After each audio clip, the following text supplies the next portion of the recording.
Quand les négociations ou la filouterie ne fonctionnent pas, il n'y a plus qu'une solution. La bagarre.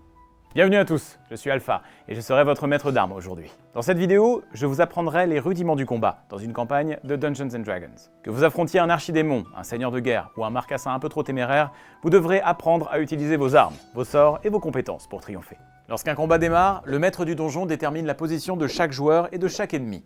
Il mettra à jour ces informations tout au long du combat en fonction des agissements de chacun. Que vous soyez en duel au coin d'une ruelle sombre ou à 10 contre 1000 sur un champ de bataille, tous les combats de Dungeons & Dragons se jouent au tour par tour. Avant de partir à la castagne, il va donc falloir déterminer dans quel ordre joueront les différents personnages tout au long du combat.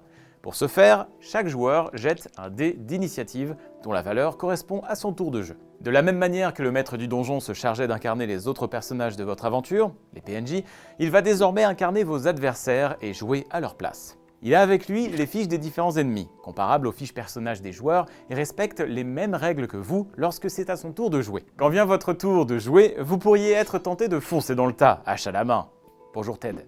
C'est pourtant rarement la bonne solution. Attaquer n'est en fait que l'une des nombreuses actions que vous pouvez effectuer au cours de votre tour. Durant votre tour, on estime que vous pouvez entreprendre n'importe quelle action réalisable en moins de 6 secondes. Vous pouvez par exemple décider de vous déplacer pour vous approcher d'un adversaire ou vous mettre à l'abri. Tout comme vous pouvez vous saisir d'une chaise et la jeter sur la tête de quelqu'un d'autre. Vous serez rarement amené à vous battre dans une salle vide. N'hésitez pas à utiliser le décor, la topographie ou les objets qui vous passent sous la main pour prendre l'avantage. Essayez de créer des conditions optimales avant d'entreprendre vos attaques. Souvenez-vous en revanche que chaque action est soumise à un jet de dés, dont la difficulté dépend de vos statistiques. Effectuer une pirouette demande de la dextérité, soulever une table demande de la force. Quand vous jugez qu'il est temps d'attaquer, vous devez respecter 3 étapes.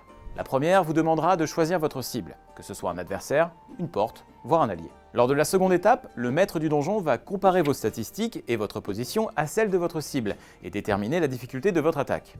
Cette difficulté prendra la forme d'un nombre allant de 1 à 20. La troisième et dernière étape sera décisive. Allez-vous toucher votre cible? Pour cela, vous jetterez un dé à 20 faces, et la réussite de votre action dépendra du résultat vis-à-vis de la valeur à atteindre, fixée par le maître du donjon. Aucun combat n'est gagné ou perdu d'avance. En effet, si vous faites un 20 à votre jet d'attaque, même dans une situation très compliquée, vous toucherez votre cible, et lui infligerez même un coup critique. En revanche, obtenez un 1 et vous raterez votre attaque, même si vous êtes nez à nez avec votre ennemi. Peut-être même que vous perdrez votre épée. Vous pouvez également changer le cours du combat grâce à l'un de vos sorts que vous aurez préparé en avance et que vous déclencherez pile à ce moment décisif. Chaque sort possède des effets uniques et il en existe une multitude. Alors si vous vous sentez l'âme d'un magicien, je vous encourage à consulter la liste des sorts dans le guide du joueur. Les joueurs et le maître du donjon enchaînent alors les tours de jeu jusqu'à ce qu'un des camps soit le seul encore debout. En fonction de l'issue du combat, vous recevrez des récompenses ou des malus. Vous obtiendrez dans tous les cas des points d'expérience qui vous permettront d'améliorer les statistiques de vos personnages. Vous pouvez également obtenir des objets ou des malus en fonction des dégâts subis. Attention à ne pas perdre un bras bêtement. Ceci conclut notre introduction au combat dans Dungeons & Dragons. Bien sûr, il existe une infinité de scénarios possibles, en fonction des classes ou du statut de vos personnages, du type d'adversaire, des compétences, de l'équipement de chacun, de la configuration des lieux, de la météo, bref. Il y a beaucoup de paramètres qui peuvent influer sur cet affrontement. Quoi qu'il arrive, vous pouvez toujours vous référer au maître du donjon ou au livre des règles pour aborder les cas particuliers. On se retrouve très bientôt au combat, ou dans une autre vidéo.